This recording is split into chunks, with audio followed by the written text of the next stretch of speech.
અમદાવાદમાં આ વર્ષે હોળીનો તહેવાર પર્યાવરણના સંદેશ સાથે ઉજવાશે। શહેરના 101 સ્થળોએ એએમસી દ્વારા વૈદિક હોળીનું આયોજન કરવામાં આવ્યું છે।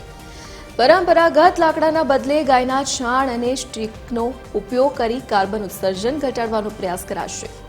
માત્ર 2500 રૂપિયાના ટોકન દરે કોર્પોરેશન સોસાયટીઓ સુધી હોળીની સામગ્રી પહોંચાડશે।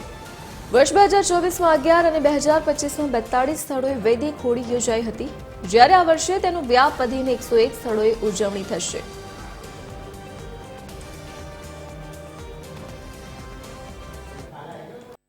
આ સેવા મેળવવા માટે એ લોકોએ ઓનલાઈન મ્યુનિસિપલ કોર્પોરેશનની ગૌ સેવા ડોનેશનની એપ છે, એ ડોનેશનની એપમાં ₹2500 જેવી નજીવી ટોકન અમાઉન્ટ પે કરી એનું ટોકન અમને સીએનસીડી વિભાગને જ્યારે આપવામાં આવશે ત્યારે હોળીના 2 દિવસ પહેલાં જ આ એના ડોરસ્ટેપ પર અમે ડિલિવરી કરવામાં આવનાર છે। સામાન્ય રીતે જોવા જઈએ તો 600 થી 800 કિલો જેવા લાકડા એક હોળીમાં મોટાભાગે વપરાતા હોય છે। એમાંથી 10 થી 15% જથ્થો આ આપણે એ છાણા કે સ્ટીકનો આમાં આપીએ છીએ।